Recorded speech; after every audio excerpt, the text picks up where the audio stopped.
Al morir en aquel viernes por la tarde, Jesús fue sepultado según las costumbres de la época. Años después de su resurrección, un sudario comenzó a ser venerado por cierta parte del cristianismo, alegando ser el manto utilizado en la sepultura. ¿Realmente ese manto fue usado para cubrir a Jesús? ¿Qué evidencias son presentadas por los creyentes para corroborar esta afirmación? ¿Cómo realmente fue sepultado Jesús? En búsqueda de respuestas, aquí comienza Evidencias.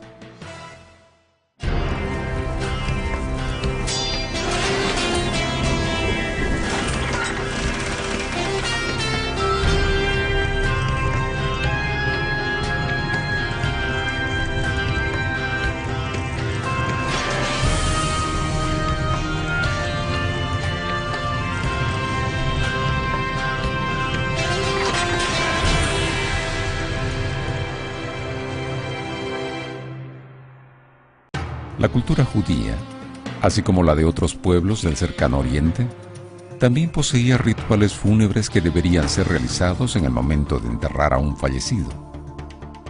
¿Cuáles eran estos rituales y cómo se desarrollaban en la época de Jesús? En Jerusalén había varias tradiciones sobre cómo enterrar a los muertos. En el pasado se juntaban los huesos juntamente con el resto de los padres en cuevas que podríamos llamar casi fosas comunes. Los cuerpos eran preparados en sábanas, las cuales usualmente eran de lino, envolvían al difunto, le ponían especies, aceites, perfumes, y entonces eran depositados en el lugar donde había sido seleccionado por la familia para tener a toda la familia junta. Había cementerios públicos donde se llevaba a cabo la sepultura, pero también había cuevas y cavernas que a veces eran adaptadas como un lugar para sepultar a los muertos, y los cristianos usaban también eso. Es interesante que había la costumbre de tener plañideras, es decir, mujeres especialmente contratadas para que fueran allí a llorar, para darle un sentido de tristeza al funeral. La costumbre era que lavaban el cuerpo de la persona fallecida, lo envolvían después en sábanas o en mantos o en lienzos, que eso la persona los colocaban después sobre una cama portátil o una madera, y lo llevaban entonces al sepulcro y lo colocaban allí, y después colocaban una piedra, generalmente giraba la piedra y la colocaban en la puerta de la tumba. Por ejemplo, en el caso de la tumba de Jesús está ahí la piedra, ¿no es cierto?, que se usaba para sepultarlo, para tapar el sepulcro donde dejaban el cuerpo. Al morir, pocas horas antes de la puesta del sol, las Escrituras relatan que Jesús tuvo que ser sepultado rápidamente para que el ritual fúnebre no invadiera las horas del Sabbat. ¿Qué otros detalles nos presentan los evangelios sobre el momento de la sepultura de Jesús? ¿Fue posible enterrar al Maestro según las costumbres de la época? Jesús de Nazaret debió haber sido sepultado como la mayoría de las personas eran sepultadas en el antiguo cercano oriente, específicamente Palestina, envuelto en un sudario, puesto en una tumba. En este caso es descrita como una tumba de piedra que tenía una entrada, la cual era bloqueada por una piedra. La mayoría de las piedras que hemos encontrado para cerrar estas tumbas son cuadradas.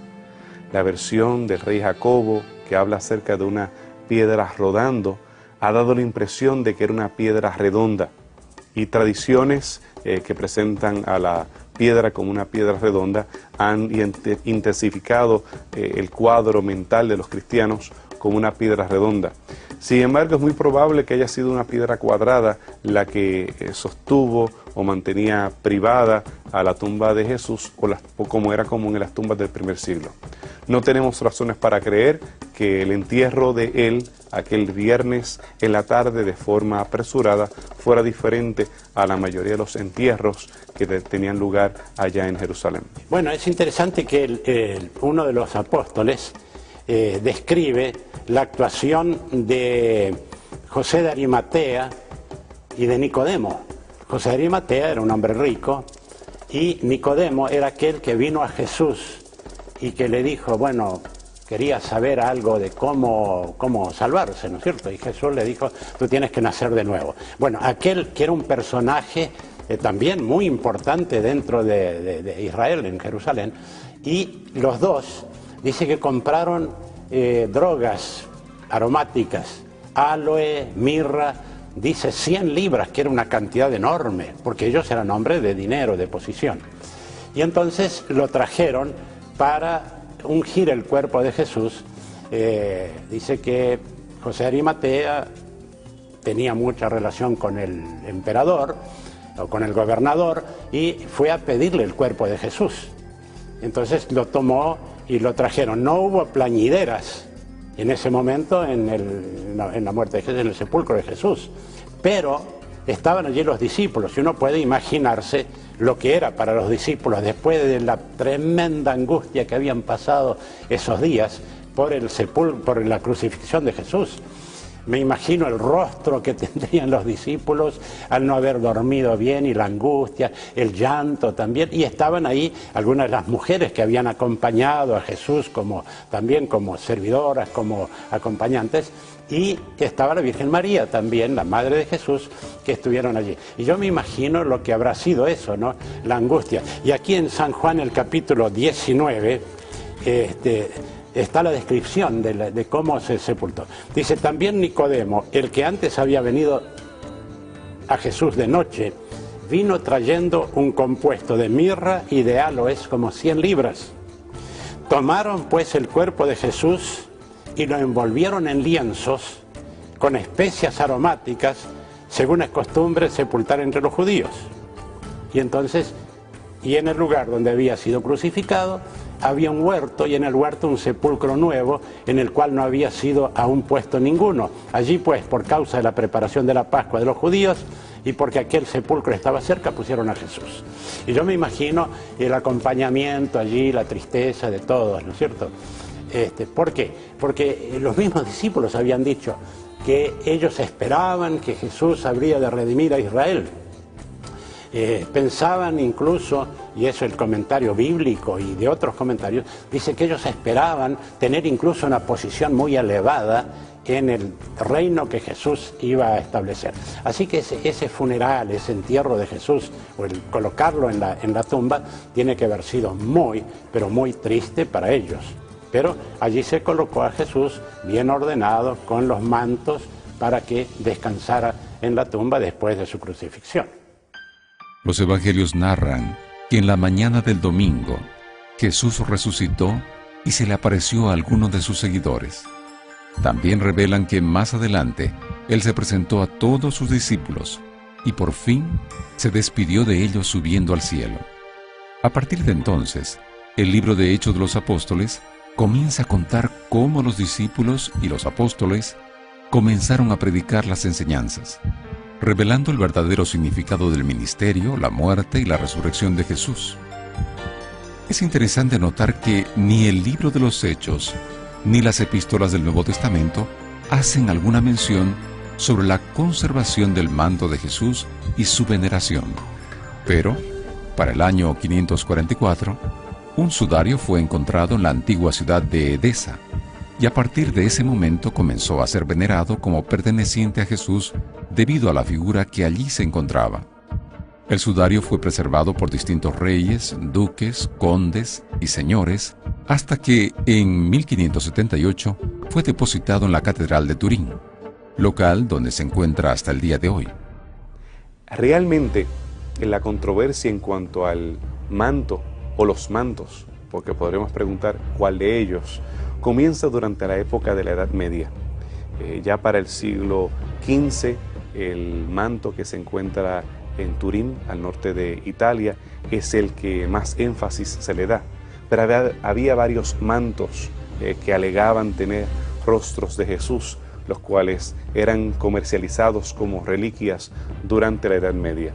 El que finalmente se considera como el campeón entre todos estos mantos es el que se aloja en Turín y el que ha sido venerado hasta nuestros días. Bueno, es un misterio realmente, hablando misterio no como una cosa que no tiene explicación, sino que ha sido un tema muy discutido por teólogos, investigadores, científicos, porque el más importante, porque hay varios también, ¿no? Pero el más importante es el que está en Turín, en la catedral de Turín. Y se ha hecho pruebas y algunos dicen que sí, que la Iglesia por supuesto dice que sí, que es verdadero, que es auténtico, que fue el mismo con el cual Jesús fue envuelto en el momento de su sepultura. Pero es muy discutido y que está en Turín es una tela grande, una tela muy linda, que ha durado muchos siglos. Y allí está la figura de una persona, mayormente la cara, ¿no? Y da la impresión que fue como que una fotografía que fue tomada, pero es como si fueran marcas de... Y hay una serie de teorías. Por ejemplo, se habla de que, por ejemplo, una de las teorías es que fue pintado por Leonardo da Vinci y que es un autorretrato de Leonardo da Vinci. Cuando uno mira eso y ve una foto de Leonardo da Vinci, se parece mucho.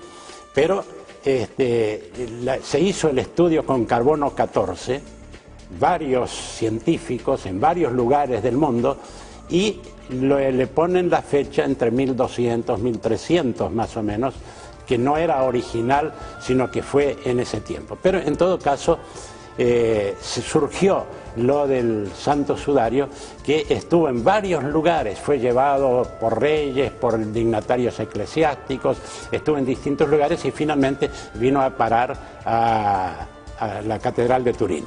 Ese es el más famoso, había uno de Edesa y había otros que algunos dicen que es también original o que era uno de los, se habla en la Biblia de un manto, un sudario, una sábana grande y también de otros más pequeños. Y algunos dicen, bueno, el grande es el que está en Turín, los otros son los que están en los otros lugares. Pero surgió eso y pasó de mano en mano de reyes, dignatarios eclesiásticos, hasta que vino a Turín y es considerado por la Iglesia Católica como algo sagrado.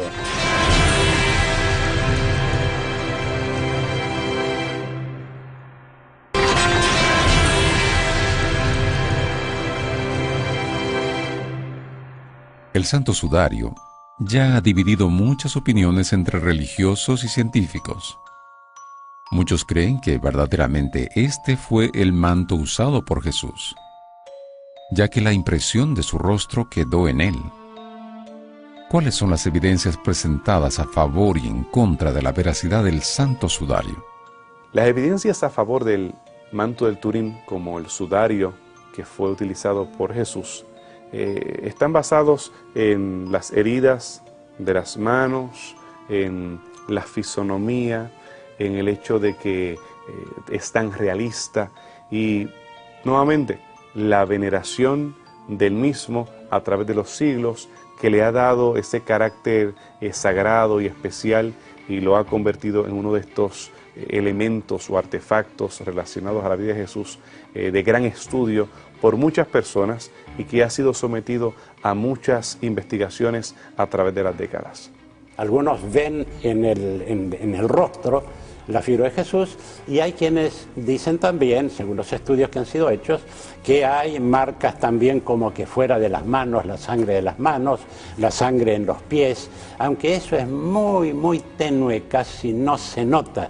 Cuando uno ve una fotografía del sudario no se nota casi, pero hay quienes ven allí. El sudario que está en Turín ha pasado por un incendio, algo que se derritió y cayó ahí, así que, y hay una serie de teorías. Por ejemplo, una de las discusiones más grandes que hay en cuanto al sudario es que hay allí algunos restos como de flores o de semillas, no sé exactamente cómo, pero que esas flores y esas semillas no eran del tiempo de que se cree la crucifixión de Jesús, que entonces eso tiene que haber sido, hay polen, y que tiene que haber sido en otra época, y no en la época que se dice que la historia dice que Jesús murió.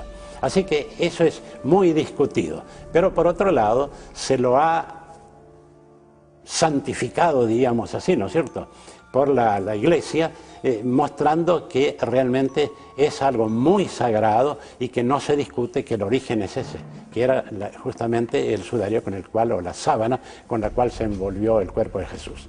Los estudios en contra de la autenticidad del manto del Turín, como el manto que Jesús utilizó o que fue utilizado para guardar el cuerpo de Jesús, son varios, entre ellos el polen encontrado siendo tardío, sugerencias de que la misma tela, la composición orgánica, data de unos 1000 años después de Cristo, la misma figura que aparece allí siendo una obra de arte medieval, un estilo que inclusive fue utilizado por Leonardo da Vinci para recrear imágenes, que son bastantes argumentos en contra de su autenticidad, y cuando se pesan los argumentos a favor del mismo no son equivalentes. Realmente el peso de los argumentos en contra del manto del Turín como uno verdadero sopesan a aquellos que tratan de favorecer el mismo como uno auténtico. El sudario que se tiene en Turín puede ser verdadero o no, puede ser auténtico o no.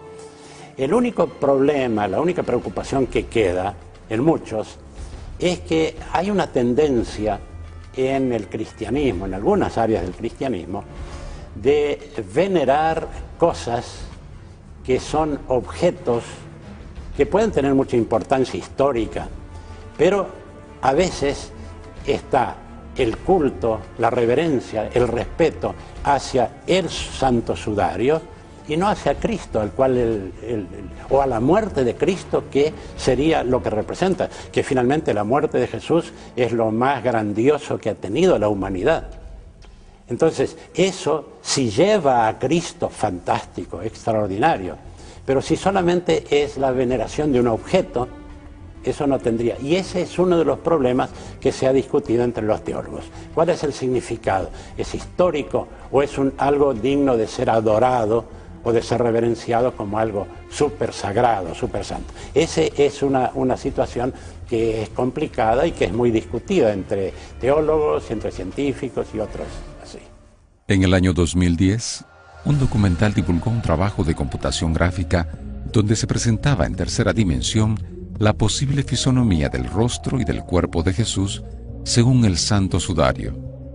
De acuerdo a las características de los habitantes de la época, ¿podría ser este un posible rostro de Jesús? Afortunadamente, durante los últimos años, la ciencia ha logrado poder hacer reconstrucciones faciales en una forma impresionante. Se ha podido reconstruir el rostro de Tutankamón, se han reconstruido personas que murieron hace décadas y otros cientos y miles de años a través de tecnología de CT scan y a través de otras tecnologías que han ayudado a los artistas gráficos, forenses y otros investigadores a recrear figuras. La figura que se ha hecho en base al manto del Turín, se asimila a un hombre similar a los que se encuentran en imágenes ya sea de sarcófagos de Egipto de la época ptolomea o imágenes de romanos del primer siglo, imágenes de personas durante la época medieval. Los seres humanos no hemos cambiado mucho. Realmente alguien con barba, alguien de la fisonomía que tiene esa persona que aparece en este manto del Turín, es una fisonomía muy común, muy normal, mediterránea, que tanto en ese tiempo puede haber existido durante la época medieval, la época del primer siglo, igual a nuestros días. La fisonomía del rostro del santo sudario contradice la visión romántica del rostro bello de Jesús, muchas veces presentado en pinturas y esculturas. Escritores cristianos también están de acuerdo con esto, ya que afirman que Jesús no atraía a las multitudes por su apariencia, y sí por sus enseñanzas, sus milagros, y por tratar a todos por igual. Los evangelios no revelan detalles de su fisonomía, pero sí lo presentan como un buen maestro, y también como siervo sufriente profetizado en el Antiguo Testamento. ¿A qué conclusiones se pueden llegar sobre la apariencia de Jesús y la veneración del manto sagrado? Para mí tiene que haber tenido el rostro de Jesús una mezcla de dos cosas. Una tremenda bondad y también una señal de sufrimiento. Lo seguía la gente porque tenía una atracción especial. Y esa atracción especial, yo me imagino, porque él era una persona amable, bondadosa, que donde iba hacía el bien. Y la gente lo seguía, que de paso esa fue una de las razones por que él fue perseguido, ¿no es cierto? Pero por otro lado, el rostro de Jesús tiene que haber, especialmente en ciertos momentos de su vida, un rostro que expresaba preocupación y tristeza. Si uno ve, por ejemplo, Isaías el capítulo 53, donde proféticamente se presenta al Mesías que habría de venir. Dice, despreciado y desechado entre los hombres, varón de dolores, experimentado en quebranto, y como que escondimos de él el rostro, fue menospreciado y no lo estimamos. Ciertamente llevó él nuestras enfermedades y sufrió nuestros dolores, y nosotros le tuvimos por azotado, por herido de Dios y abatido. Entonces, esa es una descripción tremenda, ¿no? Que muestra que realmente Jesús tiene que haber sufrido mucho, sufrido no por él, sino sufrido por ver que su misión, que era tan sagrada y tan importante, no era aceptada. Y yo me imagino que en el rostro de Jesús había bondad y había alegría también, porque es interesante que cuando él, por ejemplo, fue a la fiesta de bodas, tiene que haber sido un momento alegre. Incluso cuando se reunía con publicanos y pecadores, que era acusado por eso. Era una reunión, era una cena, era un almuerzo, era una fiesta.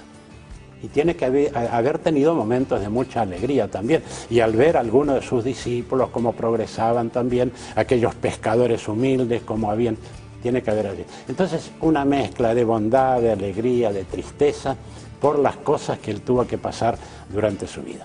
Ahora, yo creo que el manto, el rostro en el manto, en el sudario, es más de una persona de más edad. Pero no hay mucho que comparar porque no tenemos una fotografía. Si uno compara las pinturas que hay sobre Jesús, como los artistas se han imaginado, es muy distinto al sudario. El rostro que está allí es el rostro en el momento, que sería el momento de la sepultura, cuando está muerto. Pero los detalles, por ejemplo, si es una que toca a un rostro sangrando, no figuran, por ejemplo, la cuenca de los ojos o el volumen de la nariz. Pero está bien, es un hecho. Vuelvo a decir lo que dije antes. Si es verdad, si es verdadero, si es auténtico, fantástico. Si no es verdadero, es una lástima que se lo presenta prácticamente como algo milagroso que a veces se coloca incluso en lugar de Jesús. Vale más el sudario que Jesús. Y ese sería el gran problema de toda esta tradición y toda esta historia del Santo Sudario.